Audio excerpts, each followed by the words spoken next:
परीक्षित एक बार अपनी प्रजा की स्थिति जानने के लिए भगवान श्री राम रात में वेश छुपा करके अन्य वेश में घूम रहे थे। उसी समय भगवान श्री राम के कान में शब्द पड़े कि एक पुरुष अपनी पत्नी से कह रहा था, नाहम विभर्मित्वाम दुष्टाम असतीम परवेशम गाम स्त्री लोभी बिभ्रयात सीताम रामो नाहम भजे पुनः। तू रात भर पराये घर में रह आई है, इसलिए मैं तुझे इसी समय निकालता हूं। सचमुच संसार को प्रसन्न रखना टेढ़ी खीर है। भगवान सुखदेव जी कह रहे, देखो इस मूर्ख की मूर्खता, भगवान के राज्य में रह रहा है, भगवान की महिमा को नहीं जान रहा, भगवान पर दोषारोपण कर रहा है। जब भगवान राम ने अपने कान से ये बात सुनी तो लोकापवाद के कारण श्री सीता जी का परित्याग किया। इसमें ये बात नहीं है, ये तो व्यवहारिक बात है। भगवान श्री राम जी ने देखा, भगवान का एक स्वभाव है कि अपने जन का अभिमान रहने नहीं देते।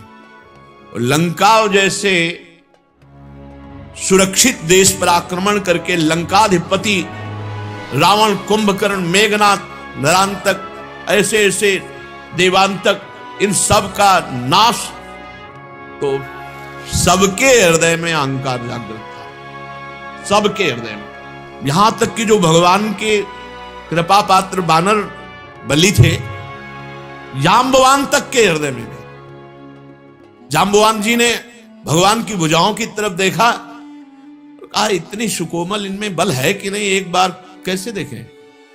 भगवान से कह तो सकते नहीं, और चुप रहे। मार घूसो, कई दिनों तक पिटाई की थी भगवान ने कृष्णावतार में। कृष्णावतार में गुफा के अंदर कई दिनों तक पिटाई जांबवान की थी। और एक तो बलराम जी से भिड़ गया, राम जी का पार्षद जो बंदर था, द्विविध मयंद नील नल अंगद गद विकटास दधिमुख केहर निसठ सठ जामवंत बलरास, ये सब कपि सुग्रीव समाना, ये महान बलशाली थे। तो उसने राम जी की भुजाओं की तरफ देखा तो लक्ष्मण जी ने कहा हम तुम्हें बताएंगे। तो जब लक्ष्मण जी बलराम जी बने ना, तब ये मिल गया। तो लक्ष्मण जी के रूप में तो दंड नहीं दिया, क्योंकि भगवान का शासन था, भगवान बड़े भ्राता थे, यहां बड़े भाई बन के आए।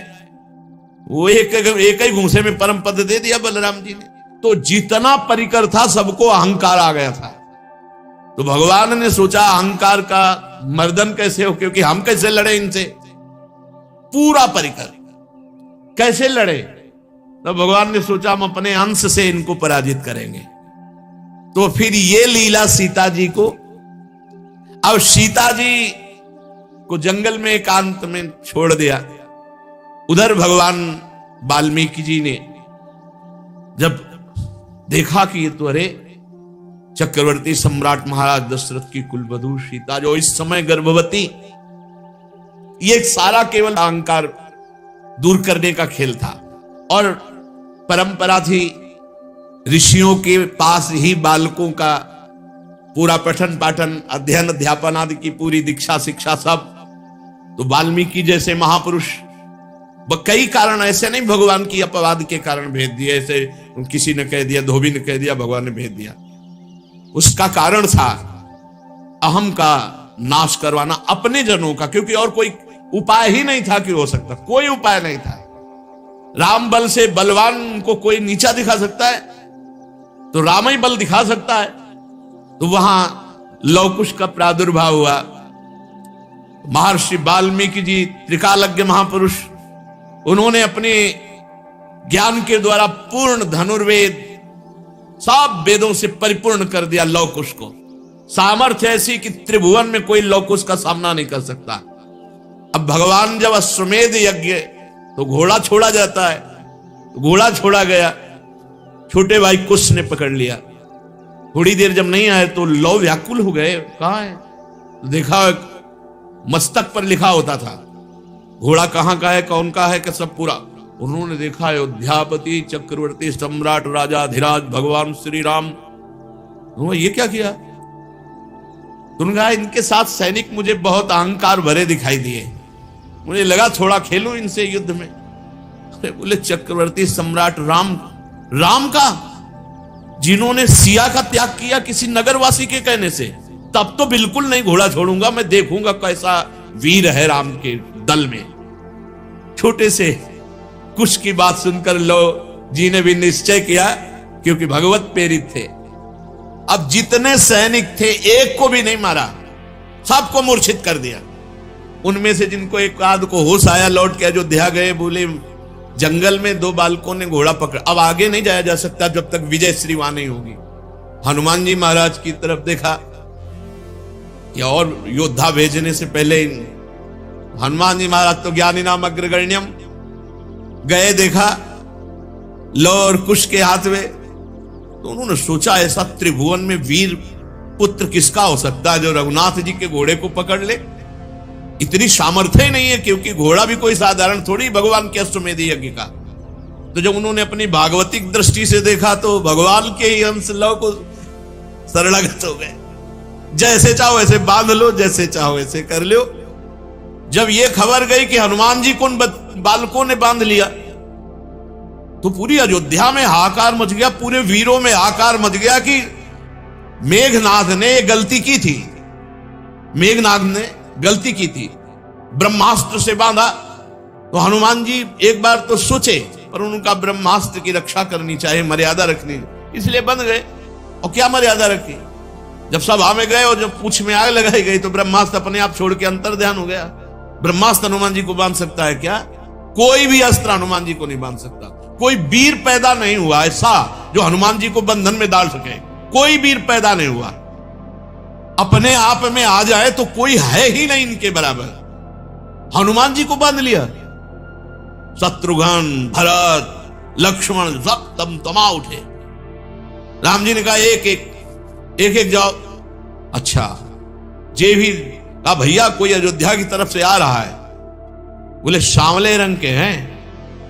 बोले राम जी तो नहीं, श्री राम भी तो नहीं, बिल्कुल सावधान युद्ध के लिए एकदम। बोले राम जी जैसे लग रहे हैं लेकिन राम जी तो नहीं, क्योंकि उनकी गंभीरता अलग दिखाई देती। परिचय, जब इनका परिचय पूछते तब वो कहते वन देवी का पुत्र लवकुश हूं। सीता जी नाम उच्चारण नहीं करते थे। वन देवी का पुत्र हूं, लवकुश नाम है। आपका क्या परिचय है? अयोध्या नरेश महाराज राजाधिराज श्री राम के अनुज। तो फिर बातें क्या बनाते हो? सामर्थ्य है तो युद्ध। तो वहां के सब लोग हारे थे कि एक तो इतने गुलाबी गाल, छोटे छोटे अधर, ऐसी बातें कि सब उसी में लुट जाते, और दूसरी बात इतना कड़ुआ बोलते थे कि सबको लगता कि इन बालकों में इतना बल कैसे आ गया। एक को भी नहीं होश में रहने मारा, एक को नहीं, पूरे रामादल में किसी एक को भी प्राणघात अस्त्र नहीं चलाया लवकुश ने। और जब शत्रुघ्न जी, भरत जी, लक्ष्मण जी ये दिव्यास्त्र संधान करते तो महर्षि वाल्मीकि जी की मंत्र कवच रक्षा, सब अस्त्र शांत हो जाते। तो सबके होश खराब थे कि कोई अस्त्र काम नहीं कर रहा और इनके हर अस्त्र हमारे ऊपर काम कर रहे हैं, सबको मूर्छित। अंततो गत्वा भगवान पूरे सब रामादल के परिकर को परास्त करा के जब आप आए, तब जो स्वरूप लवकुश की विद्वता का, ज्ञान का प्रकाशित हुआ कि एक बार भगवान को भी चुप कर दिया। गर्भावस्था में वन देवी का त्याग एक बाहरी व्यक्ति के कह देने से, क्या आप अपनी प्रिया के हृदय की बात नहीं जानते? एक बाहरी ने कह दिया और आप त्याग कर दिए, आप युद्ध कीजिए हमसे। भगवान ने कहा, बच्चों ने, रघुकुल में अगर कोई ललकार दे तो कदम पीछे नहीं हो, और तुम हमारी ही संतान हो, हमारे ही अंश हो। तो भगवान ने गुप्त बात ये थी कि समस्त रामादल के अहंकार का, राम पक्ष के जितने थे उनको और कोई परास्त नहीं कर सकता था, भगवद अंश ही परास्त कर सकता था। इसलिए भगवान ने, और दूसरी बात, जो अयोध्या पर अधिकार करने की क्षमता है वो बाल्यावस्था से ऋषि मुनियों के द्वारा पालित पोषित और उनके द्वारा दीक्षा शिक्षा दी गई। भगवान श्री राम ने स्वयं ऐसा अपना जीवन व्यतीत किया। जो विश्वामित्र जी के साथ गए तो ऐसे ही अपने पुत्रों के लिए, ये बाहरी बात थी, आंतरिक बात थी, अपने पक्ष के जनों के अहंकार का मर्दन करना। पृथ्वी देवी के गोद से प्रकट हुई थी जानकी जी। अब राम जी बहुत विकल हुए, और उनसे कहा, पुत्रों कहां है तुम्हारी मां वन देवी? तो उन्होंने कहा, गुरु जी के पास, वाल्मीकि जी के पास। पर दौड़ते हुए नजदीक, प्रभु श्री राम आपके दर्शन करने आ रहे हैं। पता नहीं सिया जी के मन में क्या था, क्या लीला थी। उन्होंने पृथ्वी देवी से प्रार्थना की, बस अब नहीं, मैं अपने प्रभु को जिस ध्यान में देख रहे हूं उसी ध्यान में रखते हुए मुझे लय कर लो, अब प्रगट में नहीं। भगवान श्री राम अपनी शोकावेश बुद्धि को संभाल नहीं पाए। देखते देखते सिया जी पृथ्वी की गोद में, पृथ्वी की गोद से ही प्रकट हुई थी, और पृथ्वी की गोद में भगवान श्री राम बहुत विकल हो गए। समर्थ होने पर भी न रोक सके और रुदन करने लगे, क्योंकि जानकी जी के पवित्र गुण, जानकी जी का समर्पण, जानकी जी की पवित्रता, जानकी जी का भाव, ये गुणगान करके भगवान अपने को रोक नहीं सके और रुदन करने लगे। परीक्षित, भगवान अपने जनों से बहुत प्यार करते हैं, तो जानकी जी तो उनका हृदय ही है। भगवान का ये रुदन करना कोई स्त्री पुरुष का रुदन करना नहीं। बड़े बड़े समर्थ लोगों के विषय में यह देखा गया है कि प्रेम में ऐसी स्थिति, जनक जी को भला, पर जानकी जी जब विदा हो रहे हैं तो वो भी विकल हो गए। भगवान श्री राम ने उसी दिन से नियम पूर्वक ब्रह्मचर्य व्रत धारण किया और 13,000 वर्ष तक अखंड ब्रह्मचारी रहकर दशरथ जी द्वारा पोषित अयोध्या नगरी का पालन किया 13,000 वर्ष तक। तदनंतर अपना स्मरण करने वाले भक्तों के हृदय में अपने उन चरण कमलों को स्थापित करके, जो दंडकारण्य के वन में कंकड़ और कांटों से बिंधते थे, भगवान स्वयं प्रकाश परम ज्योतिर्मय साकेत धाम को अंतर्ध्यान हो गए। सब अपने निज जनों को लेकर के सरयू जी में लीन होने वाली लीला की और साकेत धाम चले गए। परीक्षित, भगवान श्री रामचंद्र जी के समान प्रतापशाली और कोई नहीं, उनसे बढ़कर तो कोई हो ही कैसे सकता है। देवताओं की प्रार्थना से भगवान ने मानो लीला धारण की थी।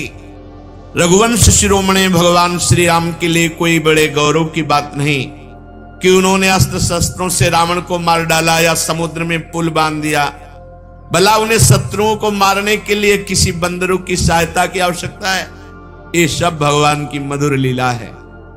भगवान एक संकल्प से पूरी सृष्टि का विनाश, पालन और सृजन होता है। उनके लिए रावण आदि मारने के लिए कोई अवतार लेना पड़ेगा? मैं उन्हीं रघुवंश शिरोमणि भगवान श्री रामचंद्र जी की शरण ग्रहण करता हूं। परीक्षित, जिन्होंने भगवान श्री राम का दर्शन किया, स्पर्श किया, अनुगमन किया, वे सब कौशल देश निवासी भगवान के साकेत धाम को गए, जहां बड़े बड़े योगी साधना के द्वारा जाते हैं। जो पुरुष अपने कानों से भगवान श्री राम के पावन चरित्र को सुनता है, परीक्षित, सुनने मात्र से वो समस्त कर्म बंधनों से मुक्त हो जाता है। भगवान सच्चिदानंद में है, उनकी लीला गायन करना, लीला श्रवण करना, ये स्वतंत्र भगवत प्राप्ति का मार्ग है। केवल भगवत चर्चा श्रवण मात्र से भगवत प्राप्ति।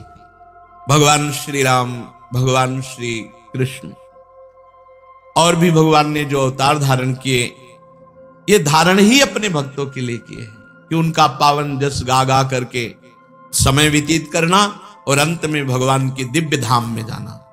तो अपना एक भी मिनट व्यर्थ ना जाए। रोज सत्संग मिल रहा है तो उठते बैठते चलते फिरते क्रिया सहित या क्रिया रहित हमारे अंदर नाम चलता रहे।